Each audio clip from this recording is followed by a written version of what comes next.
Hello and welcome to the Daily Millwall for Wednesday, the 6th of December 2023. In today's Millwall news, we're still talking about the game from last weekend. This is from londonnewsonline.co.uk, the South London Press's online website. Alex Grace's 4 takeaways from Millwall's 1-1 draw at home to Sunderland, even though it's written by Edmund Brack. Millwall were forced to settle for a point on Saturday after Jack Clark scored a late penalty to earn Sunderland a share of the spoils from a feisty contest in SE16. There was controversy as to whether the Black Cats winger should have been on the pitch to earn and score the penalty, after he was not given a second yellow card for a pullback on Brook Norton-Cuffy. Here are Alex Grace's 4 takeaways from a feisty contest in SE16. Good response shown. It's safe to say that Mill's 2 games before this contest were not ones that they will remember fondly. Coventry punished the Lions' fragile backline with lethal counterattacks, while Ipswich demonstrated just why they are flying high alongside Leicester at the top of the table in the automatic promotion places. This was a game that was always going to be cagey. Sunderland came into the contest having taken just 13 points from their previous 33 available, while the Lions had lost their last 2 in disappointing fashion against Coventry and Ipswich. Those games were lost due to Mill's poor defending. However, it looked as if lessons had been learned from those 2 games here. George Saville and Billy Mitchell playing in those holding midfield roles made a big difference and helped protect a defence that has looked a little fragile in this season. Joe Edwards said he will not come away from the style he wants to play at Millwall, and he's stuck to that mantra. Wes Harding and Jake Cooper both carried the ball out of the defence and into the attacking reaches of the pitch. The difference this time was both Saville and Mitchell slotted into centre-back roles to cover their teammates. It shows that Millwall are, of course, a work in progress, but also that they are learning from their mistakes that cost them in previous games. 2-2 for Nisbet. It's been a frustrating start for Kevin Nisbet at Denny. He has twice been out of injuries and made his first start in 7 games against Sunderland on Saturday. However, his return is not too bad considering all of those factors. He's found the net 4 times in 16 appearances in the league. What will be a good sign for Joe Edwards will be the fact that the Scotland international has now scored in back-to-back games. Fellow striker Tom Bradshaw has had a slower start to the campaign with just 1 goal so far, putting a bit more pressure on Nisbet to start finding the net. Both finishes in the last 2 games have been technically very good. The goal against Ipswich was a fine finish from a difficult starting point, and the goal against Tony Mowbray's side was a superb finish on a volley. It's clear that Nisbet is a natural born finisher, and that is something that Mill must utilise going forward. While Bradshaw will give you everything in a game and run his heart out for the cause, Nisbet appears to be stronger and more natural finisher. If the Lions are to move away from their precarious position towards the bottom of the Championship table, they are going to need to take their chances, and they have a better chance of that with Nisbet on the pitch. Leonard and Longman's fine displays. Ryan Longman was on the receiving end of some heavy criticism for his performance at Ipswich, but he responded in the best possible way. Starting on the bench gave him and the ammunition he needed to come on and cause problems to the Sunderland defence. Millwall fans like to see a lot of blood and thunder from a player, someone dedicated to the cause, and they got that from the on-loan Holman when he came on. Winning 5 of his 7 duels and making 3 recoveries, he also delivered a cross which Bradshaw almost scored from, but was denied by a fine stop from the Sunderland goalkeeper. He also hit the post as the Lions went on in search of a winner. Ryan Leonard was back in the side and is someone who is so important to this Millwall team. His inclusion allowed Brook Norton-Cuffy to move further forward and play on the right wing. Leonard's battle with Jack Clark was the key one of the afternoon, a battle that Millwall's very own James Milner seemed to have been winning. Who? A battle that Millwall's very own... A battle that Mill's version of James Milner seemed to have been winning, aka Ryan Leonard. He will be disappointed with the penalty, a decision that has caused great controversy and was a talking point from the contest. 2 different angles showed different things. My first thought when I saw it in real time is that it was a penalty. However, looking back at it from other angles may suggest a former Sheffield United man got the ball. Either way, Millwall are much more solid side when Leonard is in there, and Edwards, I'm sure, will be looking to include him in his side going forward.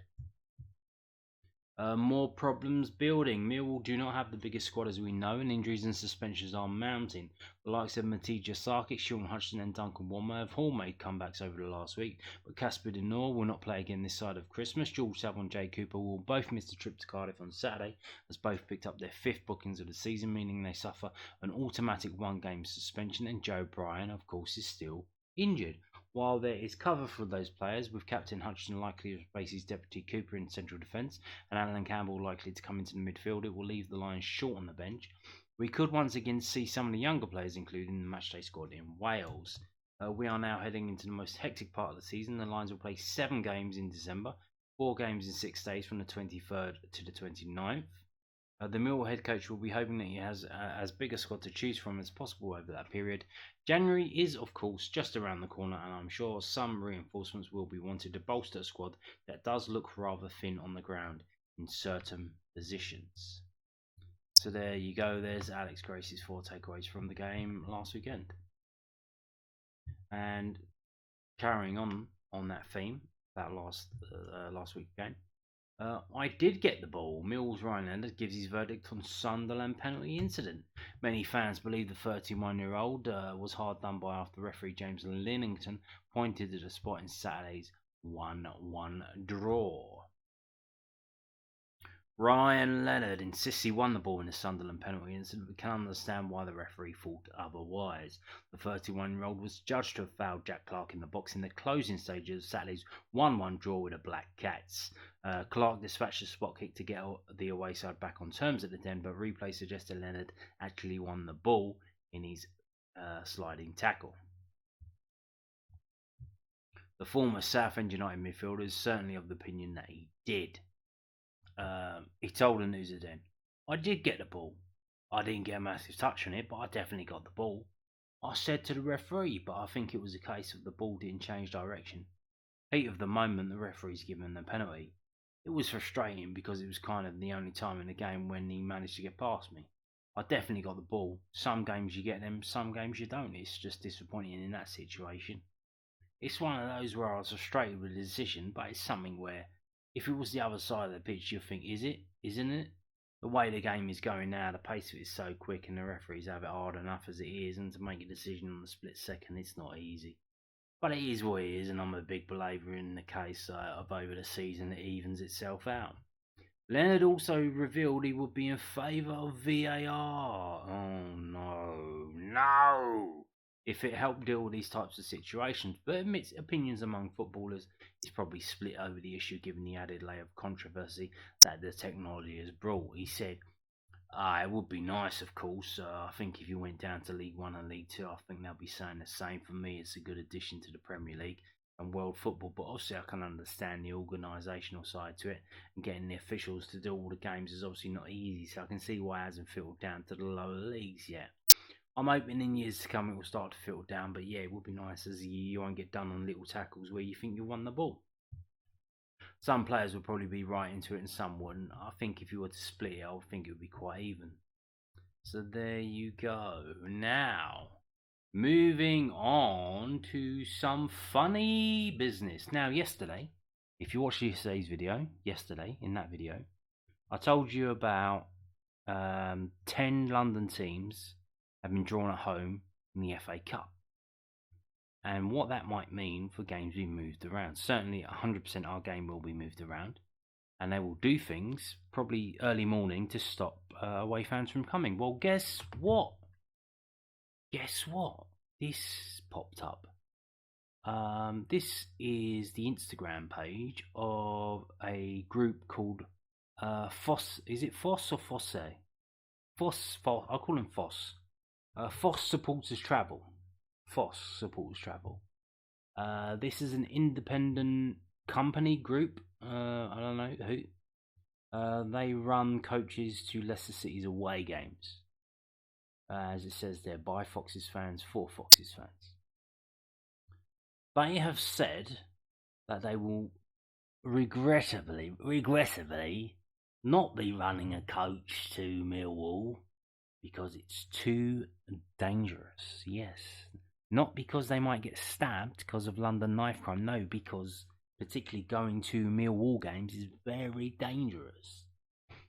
So let's read this then. Regarding the upcoming FA Cup game at Millwall in January, after careful consideration of various factors, including the nature of the game and potential risks involved, we have made the difficult decision to not in bold run coaches for this particular fixture. Our primary concern is the safety and security of our passengers, and we feel that the environment surrounding Millwall fixtures presents a level of risk that we are unable to ensure. What does that mean? Insure, I-N, so they can't get an insurance. Is that what it's saying? So they can't, that we are, so they missed a bit out here. So it says our primary concern is the safety and security of our passengers. And then they should say, we feel the environment surrounding Millwall fixtures presents a level of risk that we are unable to ensure the safety and security of our passengers for our coaches and travellers. Historically, there has been consistent anti-social attention directed towards away coaches during visits to Millwall. The last visit to Millwall in 2021 resulting in coaches being damaged. Ensuring a safe and enjoyable journey for our customers is paramount. While we understand this might be disappointing news, please know that we prioritise your safety and comfort above all else. We sincerely hope for your understanding regarding this decision and look forward to continuing to assist you with future travel arrangements for other fixtures. We greatly value your ongoing support and hope to continue serving your travel needs in the future. Very interesting. No, in the future. Now, like I said, the cup game, the police, they've got to do 10 games over, 3 days in London. And they've also got these dickheads marching every day about Palestine and these twats trying to stop oil. They got a lot on their plate. So isn't it funny that a significant coach organizer for Leicester City are declining to run coaches? Isn't that interesting? So yeah, but like they say, serving your travel needs in the future. How about April 2024? Now, obviously, this is an FA Cup game. Like, they probably don't. It's probably not worth it. They don't care. They don't care about the FA Cup. So, what about on the 9th of April 2024 in the future? Do you think? Let's have a think. Do you think that Fosse Supporters Travel will be running coaches to this game on the Tuesday the 9th of April in 2024? Especially seeing as this is 5 games from the end of the season, they very may well need to or win this game or get a point to be crowned champions. They could be crowned champions at this game. It is a possibility. 100% they are going to run coaches to this game. So what they've just said there about running coaches to Millwall is too dangerous and they're not going to do it is complete fucking bullshit. And I'm going to pull them up on this because I'm going to remember this. And in April, when they are selling tickets to the Millwall game, this Millwall game at the Den on Tuesday the 9th of April 2024, I'm going to remind them of this bullshit statement that they put out. Because we all know the 100% that they will be running coaches to this game. So, what the fuck are they talking about? It's too dangerous to run coaches. Come on. It's because it's the FA Cup and you don't want to do it. And you're using that as an excuse. And that's what's the word for that? Snidey? Scumbags? A bit scummy? So yeah. To Fosse Supporters Travel. I mean this quite sincerely. Go fuck yourselves. Now, moving on to this. It wouldn't be a Daily Millwall video without a story about what Joe Edwards has said, is it? What has Joe Edwards said today? Southernnews.co.uk. To get good feeling around the club is a priority. Millwall head coach targets cup run as he reacts to FA Cup third round draw. The Lions will take on current Championship leaders Leicester in the third round of the FA Cup. Next month, I think you mean to say there, buddy. Next month. Joe Edwards hopes a good FA Cup run can bring the good feeling back to Millwall.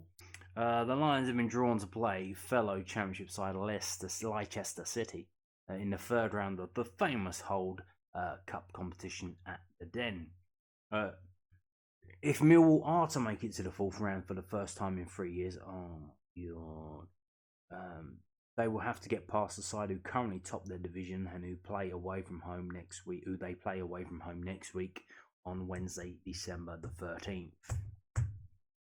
Edwards said he's aware of the impact of the FA Cup has had on producing incredible memories for Millwall fans over the last 20 years, and is keen to get past the Foxes, even if they will not have necessarily been his first choice of opponents. He told the News at 10, "It's not the kind of draw that everyone dreams of in the FA Cup, a team in your own division. You may be like an experience to play against the top teams. We obviously get to play Leicester next week, so we get a bit of a preview of them. Another game in the Den, so an opportunity to progress. In terms of priority, to get a good feeling around the club is a priority. At the moment, we're closer to an end of the table that we wouldn't want to be, so our priority at the moment is putting points on the board in the league, and that will still be the same when Leicester Cup game comes around, as it's not too far off. But as I said, the priority is to really give the fans some football and some experience and days that they can enjoy, and I know that's been a big part of Millwall's history. So if we can recreate that, then brilliant." Well, yes. As mentioned in this story, they don't blame Gary Rowett for it, but we have not made it past the third round in the last 3 seasons. A damning indictment of a manager whose aim was to get into the playoffs, which is a cup competition. And when we got to the last day of the season, and it was literally a cup final to get into those playoffs, we ended up bottling it. So yes, let's see if we can compete in a cup game, because that would be nice. It would be nice. Now we've got this. What is this? This is Lewisham and Greenwich Lewisham and Greenwich.nhs.uk.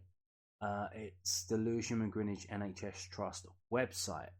And they're talking about Millwall. So Millwall spread festive cheer to LGBT patients. Now that's not lesbian and gay and trannies.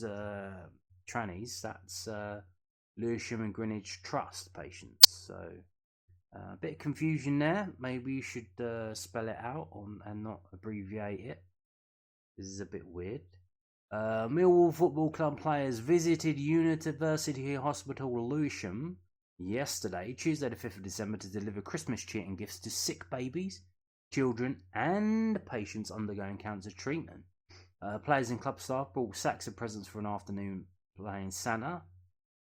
Brought sacks of presents for an afternoon playing Santa. Was people using AI to write these things now? They don't make any sense. Maybe it's because I'm actually reading it out loud, and when they write these, they don't read them out loud, so they don't know how it sounds when you actually read it out loud. Gifts included official club pennants, water bottles, and Zampa soft toys. So basically anything that they couldn't sell in a club shop, as well as a chance to take photos. One of our colleagues even treated the Millwall players to a bespoke Millwall Christmas song. First stop for the team was the children's wards, where many young patients will be spending Christmas. That's all nice. And then the players met adult patients this time in Suite 8 at UHL, which specialises in cancer care. Joseph Saragirides, patient on Suite 8, you can see him there pictured there. This visit really lifted my spirits and gave me a real boost that I needed.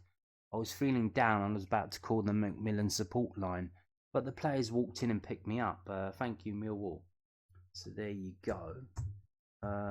Billy Mitchell, Millwall midfielder, explained, Christmas is about giving and spending time with loved ones, and some people in hospital haven't got that opportunity at the minute. we thought we'd come down and try and raise some spirits. So give a bit of Christmas cheer and speak to some of the children and adults and give out a few gifts and hopefully put some smiles on their faces. Laura Crone, matron for Children and Young People Services, added, we would like to give our sincere thanks to Millwall Football Club for their visit and continued support to University Hospital Lewisham. The team were generous with their time and gifts, and they posed for many photographs. It was brilliant to see so many happy, smiling children, families and staff. It was also a great opportunity for them to kickstart our children's Christmas toy appeal. Aha!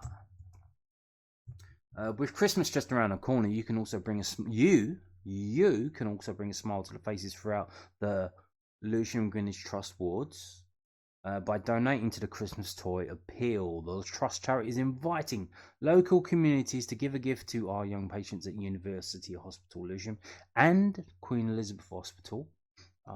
That must be the one in Greenwich then, no? Who are too ill to go home and spend Christmas with their families. Click here to make a difference this Christmas, and that goes to, you can see it there. So this website is, as I said, it's lewishamandgreenwich.nhs.uk, and just go to latest news and it'll be on that. You can also donate new toys in the original packaging, such as babies toys, educational toys, arts and crafts toys, board games and toiletry gift sets. The Trust charity asks that you do not wrap your gifts and are unable to accept cuddly toys. Except for the ones that they've just accepted from Millwall, by the way. Okay. Toys can be dropped off at University Hospital Lewisham and Queen Elizabeth Hospital's main reception between 10 and 3 each day until the 22nd of December. With Christmas just around the corner, you can also bring a smile to the faces throughout the Lewisham and Greenwich Trust wards by donating to the Christmas toy appeal. The Trust charity is inviting local communities to give a gift to our young patients at these hospitals who are too ill to go home and spend Christmas with their families. They've just said the same thing twice. Yeah, they just literally from here to here. They just copy and pasted the same thing. Okay then. So yeah, that happened on Tuesday. And we're getting the pictures today, and we got more pictures from the other side of the angle from Millwall's official club website. And you can see here 7 Millwall players visited Lewisham Hospital on Tuesday afternoon to spread festive joy ahead of the Christmas period. Joe Bryan, Billy Mitchell, Kevin Nisbet, Matija Sarkic, Romain Esse, Adamo Maku and Bartosz Biakowski delivered gifts to patients and staff at the hospital, bringing smiles to people's faces as the big day nears. So there you go. The club would like to wish everyone at Lewisham Hospital a very Merry Christmas and a Happy New Year. And we're going to take a look at some of the pictures from that visit. So here you go. Is it just me, or are people getting smaller now? There you go. Kevin Nisbet there. I think he forgot his hair gel. You can go through them. Joe Bryan there. He's still alive, still exists.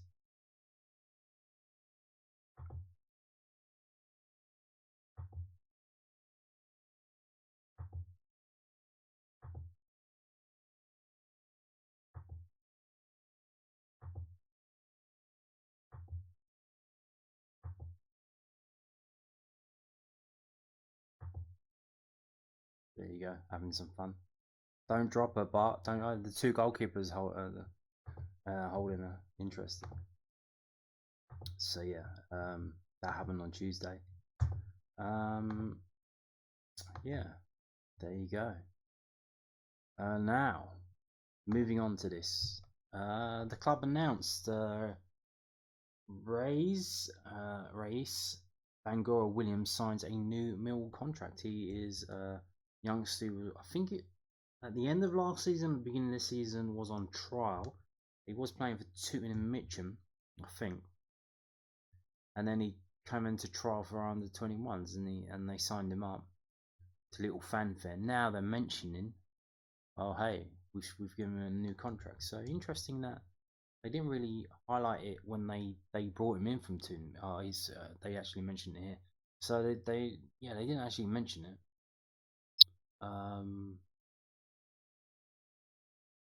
Okay, here we go. He wasn't on a permanent deal. So Millwall Football Club is pleased to announce that Rhys Williams has signed a new contract with the club. The 19-year-old highly rated attacker has put pen to paper on a deal that will see him become a permanent member of Kevin Nugent's under-21 side. I'm really excited, Bangor Williams told millfc.co.uk. I've been in for a bit now on trial, but I'm grateful to get the contract signed and be able to kick on. So, did we have? Well, I'm guessing that this is because we had to pay compensation to Tooting the Mitcham, or we had to pay some kind of fee, or sort of get that deal. They had to sign up. They had to sign an agreement. I'm guessing that's what happened. So all the while that he's been here, he's been technically on trial, and now they've sorted something out and he's signed on. Okay, that's kind of weird. The group has been very welcoming to me. There's great talent here, and they're thriving off winning the league and cup double last season. I want to win more trophies with this team. I think he did feature for the team at the end of that season. So there's many pathways to the first team, and I want to be the next in line. I want to dominate the level I'm at now and push on. Nugent added, Rhys adds a lot of qualities to the group. He's a fantastic lad. He's still learning and still growing. However, so we look forward to working with him. There's potential there with him. He's already played a few games for us and done really well in them. He's settled well into the group, and we hope to see much more of him in the years to come. There you go. Yeah, he's 19, so he's got 2-3 years to prove himself, and after that, hopefully he can. Now, I told you yesterday about the under-18s game, but I thought I would bring this to you because this is a very well-written match report from the millfc.co.uk. So whoever wrote this, top notch, mate. Mill under-18s progressed to the fourth round of the FA Youth Cup, edging out an entertaining tie 5-3 after extra time against Barking. Cavalier Haywood's extra time brace claimed the win and sealed a hat-trick for the number 10 after the visitors fought from 3-1 down to force another 30 minutes of play. The Blues started the game with plenty of energy and were quick to register the first shot of the match. Hel Hadj, Omar Nday blazed over from 25 yards before teammate Ade Papanet similarly failed to test goalkeeper Albert Penny. Just 4 minutes into the match, the Young Lions were handed a golden opportunity when the referee awarded Millwall a penalty for a silly foul on Frankie Macchiocchio. Haywood stepped up to take the spot kick and subsequently smashed the ball to the keeper's right, leaving him with no chance of saving the strike. The goal lifted the home crowd and sparked a spell of dominance for Millwall, who forced plenty of errors in midfield. Jack Howland picked up possession in the middle of the park and gracefully ran 50 yards towards goal, only to be denied by keeper Max Spence, who rushed off his line to clear the danger. Clear-cut chances were hard to come by in the opening half, but both teams came close to netting just seconds before the break. Lions shot stopper Penny was alert and smothered the ball at the feet of Papanet, who had managed to lose his man in the area, and Mill quickly countered. Eli Don O'Boyle, who replaced Frankie Baker 3 minutes before half-time, I think that's because of injury, dragged a low effort wide of the mark, meaning the advantage would be just one goal at the interval. The game opened up in the second half, and it wasn't long before Millwall doubled their lead. Spence did well to tip Haywood's stinging shot over for a corner, but he could do nothing about O'Boyle's effort from the resulting set piece. The sub was keen to win a bouncing ball in the area and hooked it home with his left foot. Cian Connolly coolly pulled his team back into the match 10 minutes later, converting from the spot after Elias Manor was booked for fouling his man in the box. So Manor is a Millwall player, and Connolly is one of theirs. Mill's 2-goal lead was shortly restored after substitute Sheldon Kendall was the player on the end of a teasing low cross, and he stroked home from inside the 6-yard area. Barking stunned the crowd with 2 quick-fire goals to bring the scores level. Connolly displayed immense composure to fire another penalty past Penny after Finley The rail was brought down by Harry Taylor, who received a yellow card. The rail went from provider to scorer 15 minutes from time. The number 16 sprinted onto a ball over the Millwall backline, took it out of his feet and drilled the leveller into the corner, forcing extra time.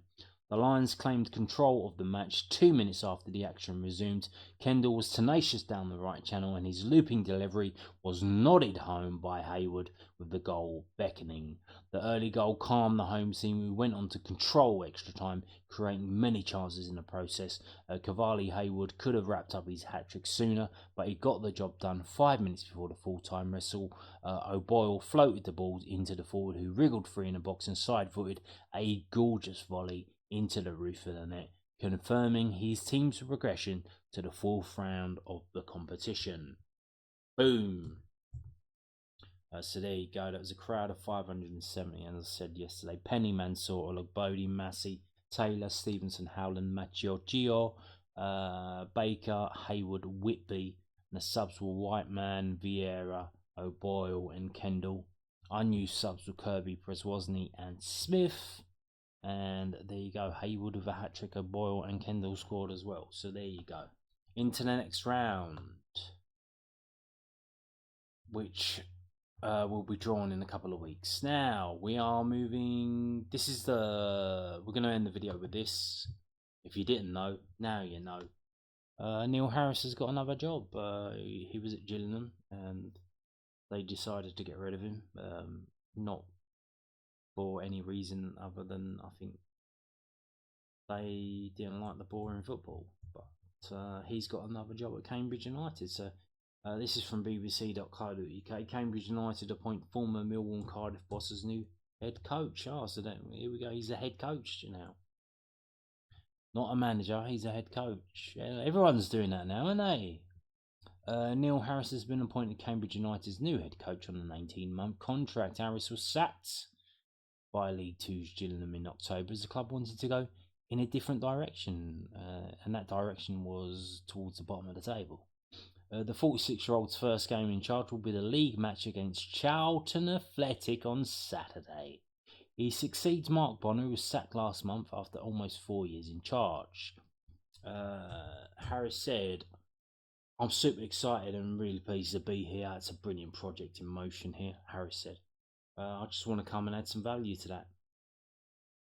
Paul Barry, the club's majority owner, has reassured fans about his short time it has taken to appoint Harris.